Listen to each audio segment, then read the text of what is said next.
Taylor's discography is a collection of lived experiences. Her early albums, Taylor Swift, Fearless, Speak Now, and Red, tell stories from the perspective of a young girl trying to find her way through relationships in life.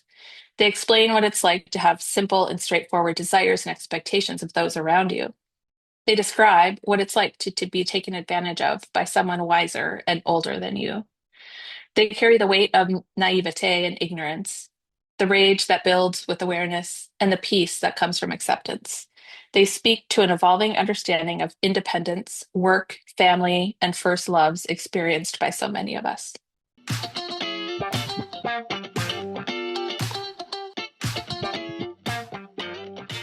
Thank you for listening to Read Minnesota Books. I'm your host, Deborah Copperrood. Today I'm speaking with Misty Heggeness about her book, Swiftynomics, How Women Mastermind and Redefine Our Economy, published by University of California Press last month. It's an amazing and accessible book about women's economic power told through the lens of Tay. Misty is an associate professor of economics and public affairs at the University of Kansas, co-director of the Kansas Population Center, creator of the Care Board, and she used to work as a principal economist at the U.S. Census Bureau. So impressive. Thank you for talking to me today. Welcome to Read Minnesota Books. Thank you for having me. I'm very excited to be here. What is your connection to Minnesota? So I am an alum of the University of Minnesota. So I lived 17 years in Minneapolis. Both my undergraduate degree, my two master's degrees, and my PhD are all from the University of Minnesota. Go Gophers. Yes, go Gophers. Tell me about your latest project, Swiftynomics. Swiftynomics is a book that I wrote. As you mentioned, it came out in end of January, and it is a book basically describing the modern woman and describing what I see in the data in terms of women and the economy today. And Taylor Swift is the muse. As a woman who has kids, who's like dipped in and out of the workforce, I love that you insist that working mothers are all mothers, whether they work for pay or engage in economic activities that support their families and children in the home. I especially Yes. loved the parts about making invisible labor visible and all the amazing stories of women. You identify two paths to achieving gender equity. Men can step up more, or governments can provide more formalized support to reduce the burden of core responsibilities placed on women. Do you see that happening now or in the near future? So I have two answers to that. The first is kind of a off the cuff, in which I say, you know, if I was a man who lived in a family where other people were taking care of my care needs, I'm not really sure that I would want to step up and increase my workload. So, I have compassion for the men in our lives who might not want to change. That doesn't mean they shouldn't, but I think we need to start from, as an economist, I'm always looking at incentives. And so I think that there are limited incentives, especially for older generation men, to change anything at this point. I see a lot of hope with younger generation men and their willingness to step up more and be more active and engaged in the household, domestic chores. When I look at my generation, just thinking about my own family, my spouse and I, like, he is much more active in making dinners and, dropping kids off, picking them up, being concerned about, washing clothes.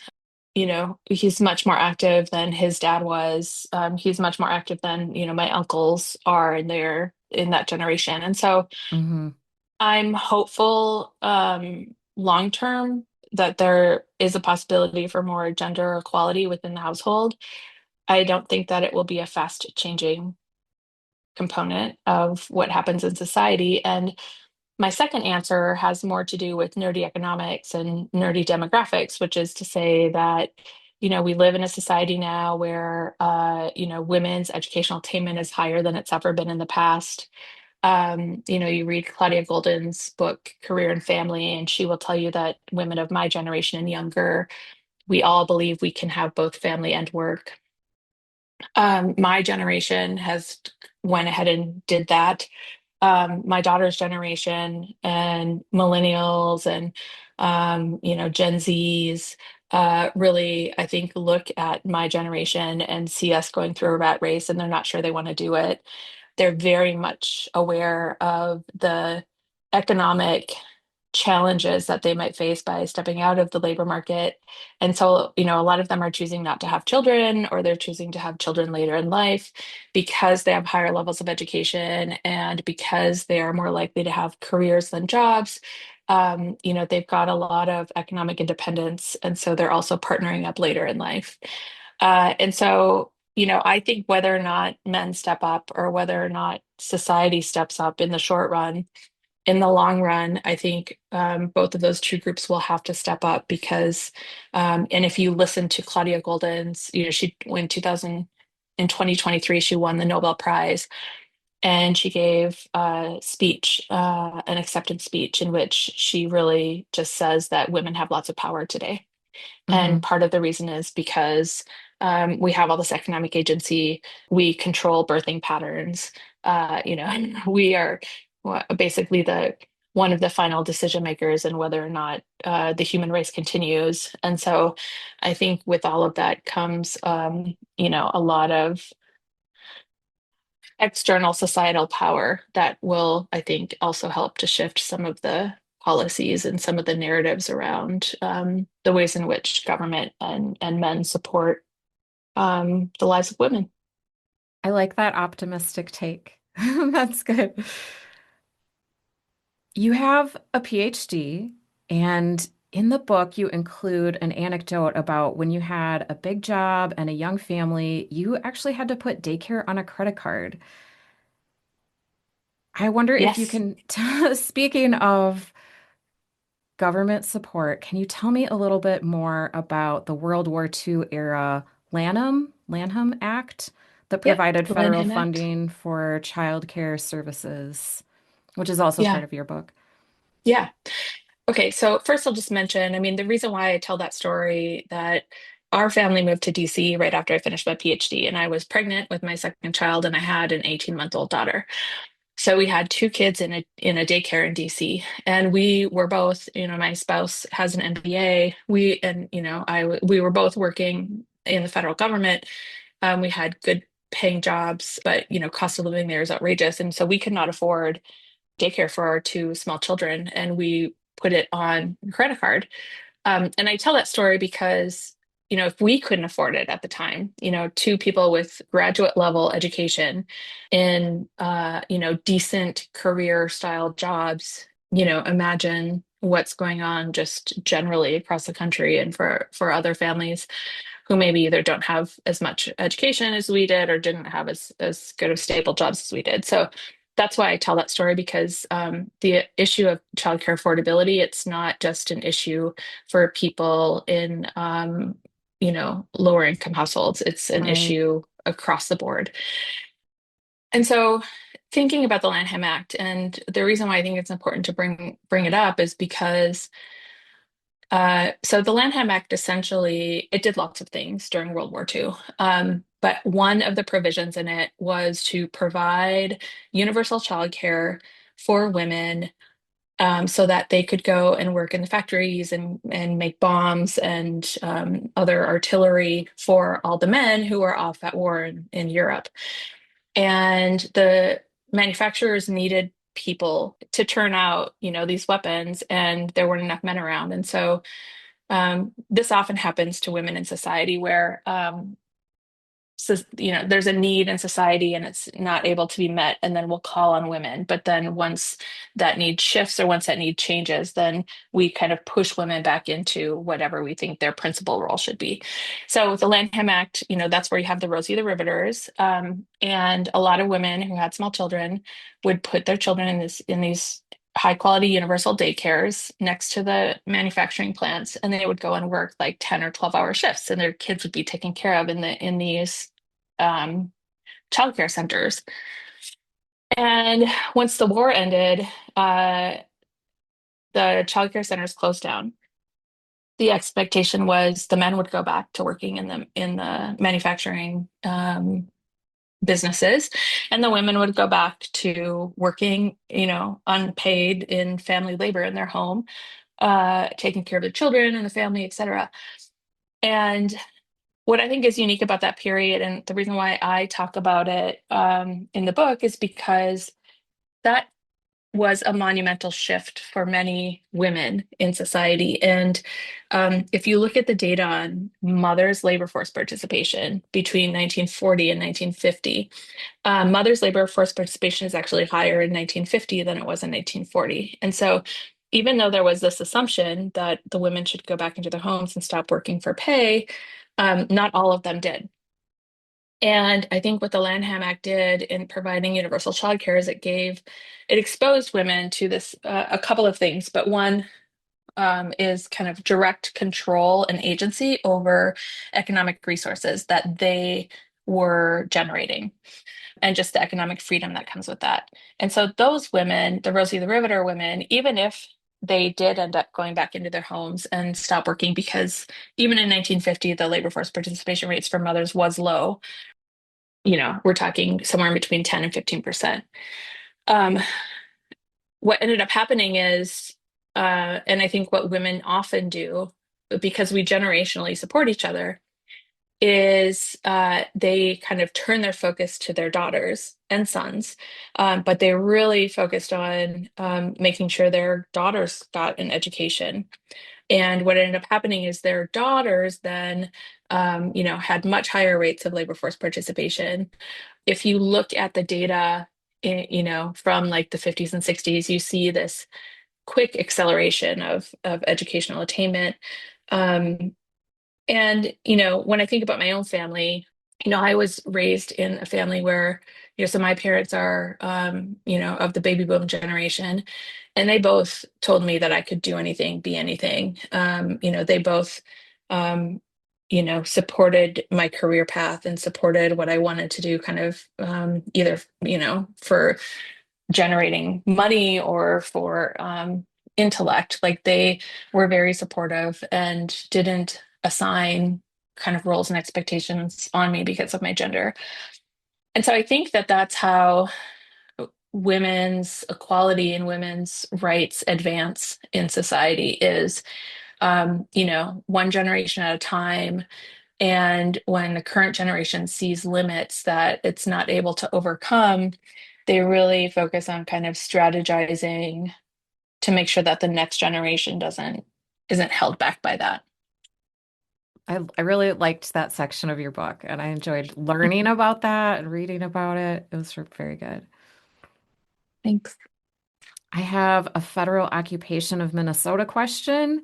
As an economist, can you tell me what you think about the fact that Operation Metro Surge ICE and Border Patrol agents went after low-wage workers at businesses that dual income families with young children depend upon, like Spanish immersion daycares, restaurants, house cleaners? Like, what does it say that we pay so little for those jobs? And what does it say that we're so also dependent on that type of work?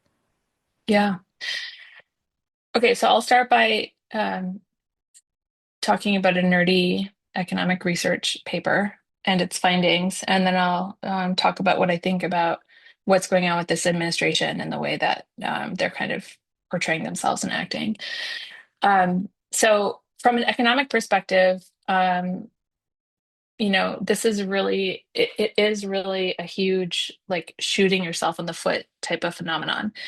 Um, a colleague of mine, Chloe East, who's I think out of the University of Denver, University of Colorado. She did this paper that was published a couple of years back showing that, well, her findings basically demonstrated that when there is a major restriction on some of these jobs or the availability of workers in some of these service jobs that we rely on, that it has ripple effects throughout the labor market. And so her paper showed that women with a college degree were higher. Uh, their labor force participation was severely impacted by immigration laws that restricted the ability of people to come here and work. And the mechanism through which that was happening was in this informal nanny daycare type of job. So, these women who were probably in white collar jobs, had higher levels of education, couldn't go to work because, their nannies were taken away or their nannies had to go home or, more people weren't allowed to come into the US. And so these type of immigration policies have ripple effects throughout the economy and throughout our system. And so going in and targeting certain populations that work in service, lower paying service sector jobs, that is not um, something that can be isolated to just that group of people. That ripples throughout the rest of the economy. Now, um, that's the economic argument. There's also a human decency argument, which Hmm. I will argue as an economist that economics should always be viewed within the lens of human decency. And one of the problems with the field of economics is that sometimes we forget that. Um, but from a human decency perspective, I will say that, and having worked, you know, a baker's dozen in the federal government, a baker's dozen of years in the federal government, and having worked through the first Trump administration, um, what I observe going on right now with this second Trump administration is that the people they are putting into leadership positions are enormously uh, not qualified for the jobs that they're taking. Hmm. Either they don't have enough experience in the subject matter expertise, and or they don't have enough experience managing huge bureaucracies. And so when I look at what's going on with DHS, the only thing that I can continually think is that there's a huge amount of mismanagement and poor leadership happening from the very top down. And it just is continuing. And for whatever reason, this White House and this administration has decided that they're okay putting up with these incompetencies, that they're willing to allow this inappropriate behavior to continue. And so when you have somebody in a leadership position who doesn't really understand the job or doesn't understand the dynamics on the ground or doesn't understand how to manage people or how to train people, you can get yourself in these really severe environments where you have, lots of bad actors not acting on the best interests of the government or themselves or the communities. And it's a really challenging and difficult situation. And again, it ripples throughout the entire economy. It ripples throughout entire neighborhoods and society. And that damage is not easily repaired. So it's going to take a really long time for all of this damage and madness to be repaired, if ever. It really is. It's terrible. Thank you for that analysis. I appreciate it. Mhm. Moving on to lighter topics, who is your favorite Minnesota writer or economist? Yeah, so I would say my favorite Minnesota writer is Luis Erdrich. Mm, Currently on my nightstand is The Night Watchman. nice. Um, and I plan on finishing it over spring break when I take my daughter and her friends on spring break. Uh, and my favorite economist, Minnesota economist, would be Tim Kehoe. He's at the University of Minnesota, but he's also at the Minneapolis Fed. And I was at the Minneapolis Fed as a visiting scholar for a couple of months. And his relationship that he has with his students and with the other research economists at the Fed is just really special. And I think he's done a lot to really advance economics in Minnesota, and he's a great mentor. Cool. Tim Kehoe. So I know you're a Taylor Swift fan. You wrote in the book about waiting in the online queue for a whole day to get Eras tickets. So I have to ask, what's your favorite Taylor Swift era album or song? I think Taylor Swift songs should be paired like fine wine and cheese or whatever. And so I've got a pairing of Taylor Swift songs, and they are Mad Woman and The Man. And The Man will tell you, and these are from different albums. So I think The Man is from Lover, or Lover album, and I think Mad Woman is from either Folklore or Evermore. I think Folklore. The Man will tell you really a story about how women who want to lead and want to be a boss experience the climb from outside from external stakeholders. And Mad Woman tells you the story about how those external stakeholders view the women who want to climb or be a boss. And so it's two songs from different angles, both very, very realistic and very, very true. And so I always recommend listening to the two of those songs together. Great. Yeah. And are you on social media? Where can folks follow you online? Yes, I'm on Instagram. You can just search for my name, Misty Heggeness. Also Blue Sky and LinkedIn. The the book is available. There's a website, swiftynomics.com, which will tell you how you can find the book, either through bookshop.org or Barnes and Noble. And then I also have my own website, mistyheggeness.com. So people can find me at any of those places. Wonderful. And you'll be in Minneapolis at Majors and Quinn in April, is that right? Yes, I will be at Major and Quinn's on Hennepin Avenue, April 9th, Thursday, April 9th. I believe at like 7 p.m. or 6:30, something like that. You can find information about it on their website. And yeah, I hope people come out and love to have some conversations with folks and sign their books. I will link to that event in the show notes. Thank you so much for joining me today and talking policy talk and Taylor Swift talk. I really Yes, of appreciate it. course. My two favorite topics. Happy to be here. Thank you so much.